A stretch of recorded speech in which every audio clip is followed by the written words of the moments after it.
Oh yeah. I'm glad to hear that about Bryce. Yeah, you see like these guys come out of college or into the professional level, and Donovan Brazier is a real good example of this, where you got these guys that are so versatile. I think Brazier's even ran the 1500. And then you got Emmanuel Career, who just won the gold medal for the 800. He can run a fast 400. After you left club, and then you went to run at Iowa State on the actual varsity team, kind of what did you feel your training focused the most, like the aerobic, or the anaerobic side of the track? I'll definitely say more aerobic, just because like for me, I was like a 400 guy, kind of guy, as you already know too. I'm more of a 400 guy, so I don't really have that like distance, strength, endurance background. And so that was the one thing I needed to focus on a lot when I joined the varsity team. Because like when you go against some of these guys in college, like these guys are able to run like close to 4 minute miles. At least I'm talking about more like the, I guess you can say, elite guys. I know there's some people who are 1500 runners who can run 4 minute miles, but they may not be the best of the eight because they don't got the speed. But like if you're trying to go to like let's say the national meet, right? You're going against guys who could probably run 4 flat in a mile, but then also can come back and run probably a 46 split in a 4x4.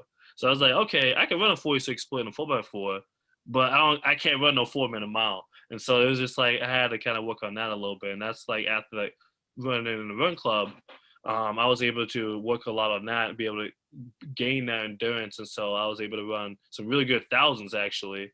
I wasn't a big miler guy. I didn't really like the mile. Definitely focus on 1,000 a whole lot more, just because like you need to run a little bit over distance. So like when it comes to the 800, it doesn't feel as bad when you're trying to run fast. It's still gonna hurt. You know, as I say, 800 is a man's race. You're not walking out there alive. Like your hamstring gonna be hurting, your butt gonna be hurting, your arms gonna be hurting, everything gonna be hurting. So it's yeah. So really, a lot of events I focused on after when I started training with the on varsity team was aerobic stuff, getting to 1,000, uh, bumping up my mileage. I was starting to do like 50 miles a week at the most. I think there was like I remember there was one week where, man, I had like 4 double runs in one week. Like I'm talking about the 6 and 6, 5 and 5, 4 and 4. Like that week was rough. I tell you that week was rough, but it was necessary though because like it built up this strength and this base in me that when it came to actually running in the season, I was like I was able to run fast at times. I didn't feel as tired when it came down to when I needed to make that kick the last 150 meters, which allowed me to run the times I was able to run in college. So not I think that training was definitely necessary. It was what I needed. And so that's why I was able to have the success I had in college is because of that training. That's cool.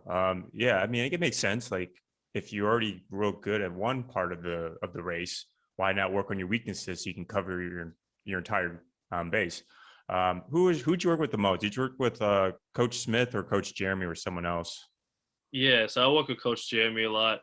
He's the middle distance coach. Smith is more of well, Coach Smith is more like the long distance coach, so he focuses more on the 10K, 5K guys, and then and 3K steeplers. So Jeremy, Coach Jeremy, he was my coach. Man, that guy is a guru.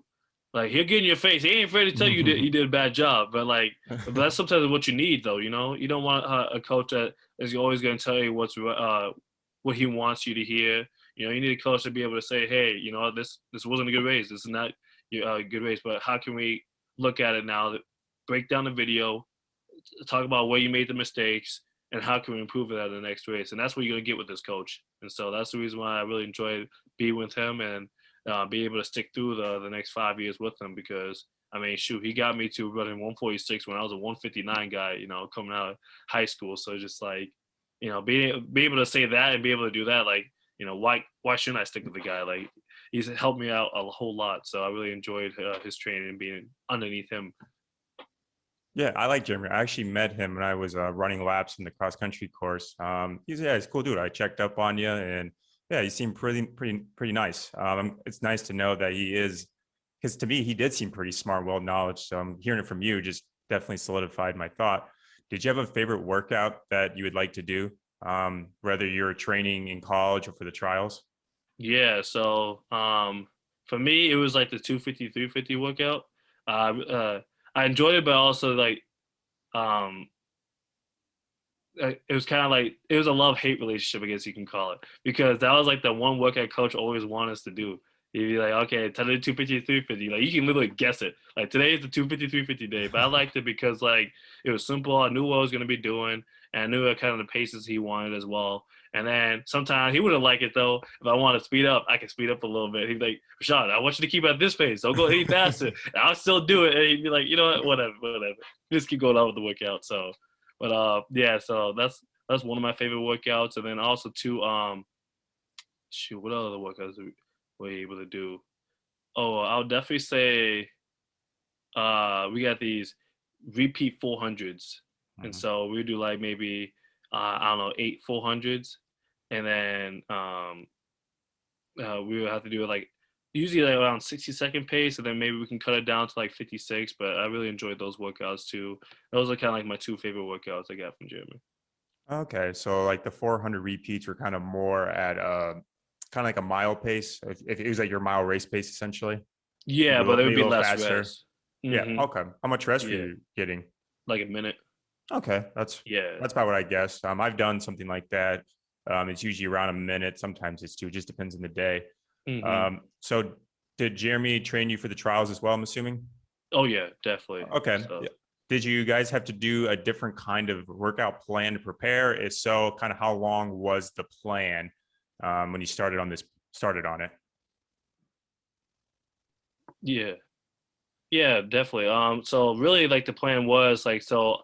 For those of you who don't know, well, obviously you know, last year we had COVID. 2020 Mhm. happened, right? Everything had shut down. The country had shut down. So that was supposed to be my last year, and so luckily I was able to get an opportunity to come back the next year. The NCAA said that all senior athletes would get the outdoor season back, and so when I sat down with coach, I told him, hey, if I'm coming back, you know, I want to go for it all. I want to go to the Olympic trials. I want to be able to run well there. I want to be able to, you know, represent myself and see where it goes. And so we sat down, we came up with a plan, literally from like March or April, to be able to say, okay, by the time Olympic trials come around, we're gonna have you ready.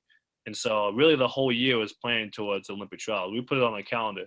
We had a regular scheduled meets, the indoor, the outdoor meet, the NCAA meet, but then we also, put down the Olympic trials because we knew, at least for some of us seniors, and then if one of our other athletes that were around, like if they're able to qualify as well, like my ex roommate Jason, he qualified for the event as well. So if we were able to go, like we were also going to train for that. I wanted to be prepared for that, and so the whole season was geared towards doing that. So some of the workouts we did had to be a little bit faster.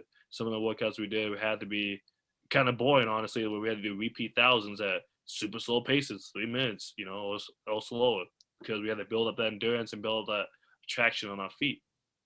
And so, yeah, so a lot of the workouts, like I did, well, there was this one workout we did, which was like a broken down 800. So I've done some similar to that before in the past, but it was only like 50-50, where it was like a 50-50 drill where you do that for like 2 laps on the outdoor track. This time it was different. We did it indoors, and then we did 400 at 800-meter pace, 30 seconds rest, had to do a 200 at 800-meter pace, and then 30 seconds rest, I had to do another 200.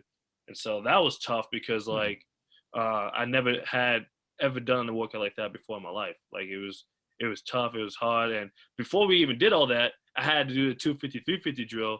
It was supposed to be at 60-second pace, but you know me, I was able to go faster, so I ran a little bit faster than I was supposed to, and then I had to do that on top of that.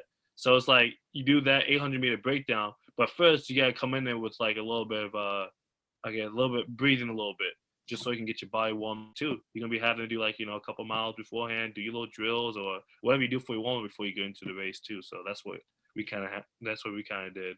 And so yeah, that was a really tough workout. And so we kind of incorporated more 800-meter pace workouts is what I'm kind of getting at here. Hmm. Because if I really want to get better at the 8, I got to be comfortable going out at 51, 50 point, 52. And so I had to do workouts geared towards being able to be comfortable doing those type of workouts. So going at like a 600 meter or 500 meter at that 51-second pace, or maybe even a little bit slower. Like, yeah, again, focus more on being comfortable at the 800-meter pace. Yeah. One question I did just kind of think of is, was there like a certain race strategy you always use, or did it always vary by the competition? So it varied. So, well, I guess there was one race strategy I always liked doing. Is one was being in the front. The reason why I always like going to the front. Some people say, "Oh, why would you do that?" Like that's stupid. You're gonna be in the front and you don't have no one to pace off of. Well, for me, I'm 6'4". I'm a tall brother. You know what I'm saying? So it's like, and I got long legs. If you see me run, I got some gazelle legs. You know what I'm saying? Like my legs are long. So it's just like with that, if I'm inside the pack, I have a tendency to trip. And trust me, there's been plenty of times where I got tripped in the race and I got pissed off. I tripped at the national meet one time, 2019. I was in the prelims. I was feeling good. I was ready for that kick. I was about to roll up on. Well, I mean, anything could happen in the last 150. But in my set, I thought I was going to be rolling up on the dude from Air Force. But lo and behold, dude from behind, he came up on me and I got tripped. So it was just like, stuff like that can happen. So my race strategy a lot of times was to go to the front so I can avoid that traffic and be able to dictate the race and go at the pace that I want to be able to go at. So, and that's the reason why I had those strategies. But sometimes when it comes to prelims, right, you obviously don't want to just like go all out and then die and then not have nothing for the final. So sometimes I kind of back off. And then if someone decides to go out like 52, 51, I'll kind of back off on the pace a little bit, let him go have his fun. Because I know by the time like it's a 200 meters or 150 meters to go, I'm going to be right there with him because he's going to slowly come back to me and I can just, finish the race and qualify for the next round. Yeah, I mean, when it comes to prelims and semis, I think a strategy I would go in is just making sure I'm in a comfortable position where I don't put myself in danger. And it sounds like you kind of have that thought process on that part of the trials. I was going to say, when you're not getting tripped by another runner, do you ever get into like running slumps where you just can't really perform for a long period of time, let's say like a few weeks or a month? And if so, kind of how do you and your coaching staff kind of get out of it? Yeah, so I would say 2018, really after indoor season, I guess not, I shouldn't say indoor season, really after like Drake Relay had a running slump and I wasn't performing well. I got to the Big 12 meet, I just did really well at the Drake Relays. I think I split like I think it was a 147 or something like that, 148, and the relay split. I was feeling good, but then I got to the Big 12 and I couldn't even break. I ran 149 in the prelims, but then I couldn't even break that time in the finals. I ran slower. Then came down to the West Regionals. I couldn't get any faster than that either. Like I couldn't even break 150. Like I had a race slump. And then so next year, luckily I had another year eligibility. I went back to my coach and we kind of reevaluated what happened towards the end of the year and realized, I was burnt out. For me, I really like to grind. I really like to work hard. But sometimes you can't just keep pounding. At some point, you got to realize your body needs rest. And so that's what me and my coach recognized. And so that next year, we made sure to kind of back off a little bit when it came to training in the fall so I could be able to survive that period when it came down to that outdoor season. Now, did it kind of take away a little bit from my indoor season? Yeah. But I like outdoor season anyways. That's my favorite time of the year. So when it came to outdoor season, I was ready to go, baby. I was ready to go. So that's one thing that we kind of recognize. Now this year, if you kept up with me, I did really well. I guess you say indoor season. I ran some PRs in the 1,000. I broke 220, which quite frankly, I didn't know I was gonna be able to do that. That was pretty cool. And then I ran an 800. I kind of ran an indoor PR in that. And so, but then it came outdoor season. I got into a little bit of a slump. I ran pretty good actually at Oregon. Ran another 147, but then I couldn't go back and break that time. So I think for me, I think it was kind of one of those things again where I kind of got back to I worked too hard and tried to outwork my slump. And because I tried to do that, it put me in a deeper slump. And so I guess my advice to athletes that are out there that are trying to be good at the 800. Working hard is great. Working hard is good, but read your body. Understand that, you don't have to put in 20 hours, I would say like 40 hours a week, training, to be able to understand that your body, okay, if you're going out there working out and you got another like weightlifting activity right afterwards, like maybe not go so fast on the run this time. You recognize your body's really tired, let your coach know, communicate to your coach, like, because only person who understands the body the most is you. You understand when your body needs rest. You understand when your body's not feeling well. So make sure to communicate that with your coach and be able to come up with a plan to where you don't push it as much these days. Because if you don't, then you're going to end up in a situation where you're like me, where you start getting burnt out towards the end of the season. Because track season's long. every college person knows you start in January, and if you get good enough, your season doesn't end till June, and then if you get even better than that, then your season probably ain't gonna end till August because you're doing summer track. So it's like you're doing 8 months here training and racing. Like that's a long time, and then you only get like what 2 or 3 weeks off. Then it's like boom, you can't go out too long, so then you're right back at it again. So it's like be able to understand what your body's going through, and getting that necessary rest. I think is my advice to athletes, so you don't end up in a situation where you're like me, where you try to train too hard, and then you don't leave anything left for that last period where you really want to shine in the big meets. Great. You literally took the words out of my mouth. I've had friends where they're coaching, they look so great in the indoor, but then when outdoor comes, they just don't live up to the expectations. And my rule of thumb is when you make a plan, train for your final meet. Like you got to have phases, and you got to make sure you don't put yourself in a situation where you're going to be burnt out before your goal pace at your final meet. So I'm glad we're kind of in the same boat on that. Okay, let's put you in a situation. Rashawn, I just hired you to be a high school coach. First thing you have to do is answer this question. You have Billy, who's a 400 runner, and then you got Johnny, who's a miler, but you need someone in the 800. Who are you picking and why? In that situation, I'm probably going to pick the miler. Really? Just because he will have the strength to be able to get through the 800. Now, if I was going to train, if you phrase the question a little differently and say, if you, at the beginning of the season, you have this 400 runner or a 1500 meter runner, who are you going to pick to like go run 800 later on in the season? I'll probably pick the 400 runner because he kind of has that speed to be able to go out at that pace. Now he's going to be able to build up his strength, which I feel like in my sense, it's easier to build up a strength in the 800 than it is to build up speed in the miler, because it takes a whole lot longer. It takes these different type of workouts, and sometimes when it comes to a miler, it takes a lot longer. With strength, it doesn't take as long to build up a little bit of strength. You just got to make sure to have a really good base, and once you get that base and you get the speed to be able to back up that base, it's a whole lot easier to run the 800. It's easier to be able to go out that pace and be able to hang on a little bit longer. Race ain't easy, I'll give you that, but but I think in my stance, I'll go with that. But to answer your question, I'll go with the 1500 meter run because he just got that base on him to be able to keep running, man. He'd be able to keep chugging. That's good. That's some good points. In that situation where it's like, it's the day of the race, yeah, I would put the 1500 meter runner. And if it was beginning of the season and they're going to be racing this race, I would get the 400 runner. The 1500 runner, it'd be safe at the moment because he has the foundation to kind of not get, he's probably not as injury prone. If you go from 4 to 8, you don't know what's going to happen. But right. The reason I want to change the 400 runner to be the 800 runner is because they have higher ceilings, in my opinion, than a milers. Because believe it or not, for those you don't know, the 800 is literally kind of just a long distance sprint, in my opinion. I think the calculation's like 60% anaerobic and 40% aerobic.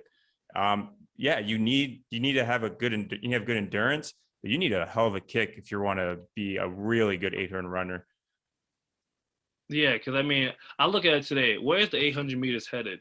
When David Rudisha came out, right, and he started running his times and eventually breaking the world record, he didn't break that world record running 48-second splits in a 4x4, running 48-second open in the 400, like a 44 if you wanted to on a 4x4. So it's just like, and then ever since then, you start seeing these runners be able to run a 45-second open or 46, like Emmanuel Correa, the one who just won the Olympic gold.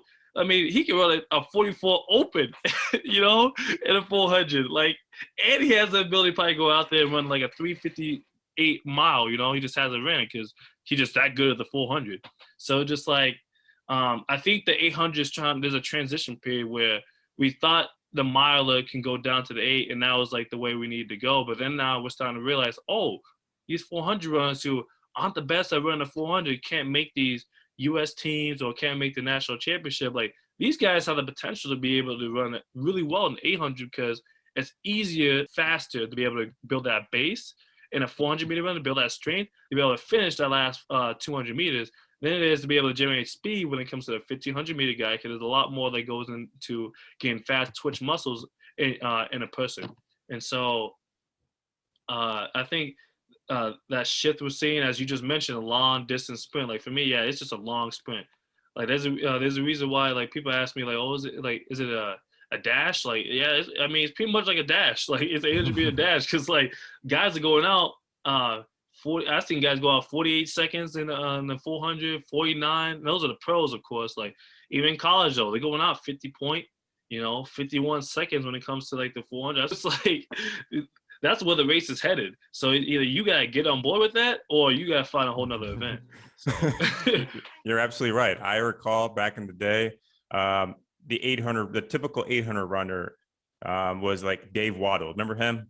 yeah, oh yeah, Yeah, he looked like a distance guy who just went to the 8. Nowadays, they're bulky. I mean, even you. I remember when I met you in your freshman year, up to years down later, you bulked up. You actually gained some muscle, and that's what you're supposed to do because the 800 runners, they're muscular guys now. Like one example I can think of is did you ever meet Isaiah Jewett from USC?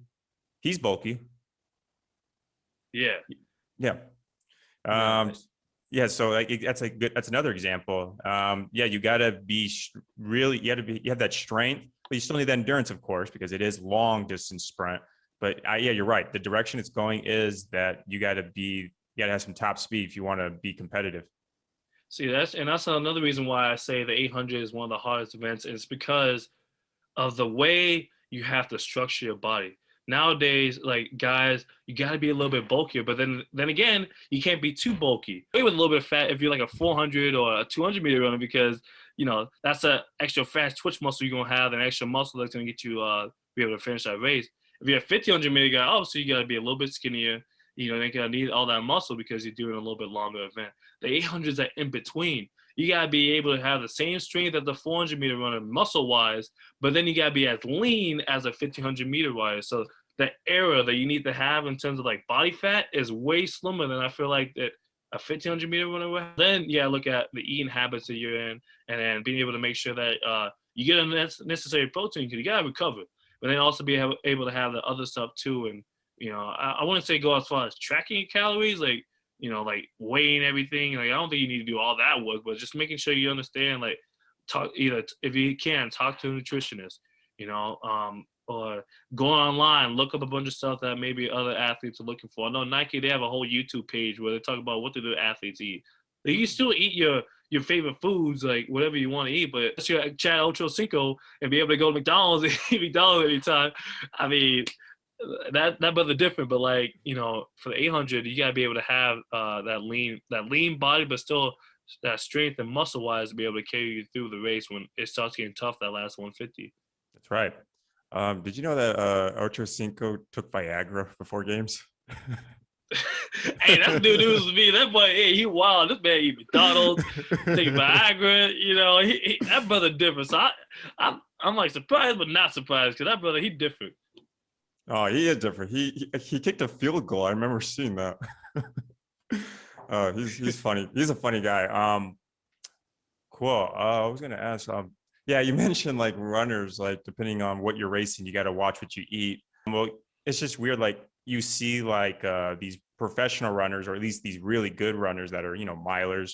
Maybe a couple of them are eight. Nick Simmons, he did the beer mile. I'm curious, like people when they train for like professional races or any sort of race, but they do beer miles.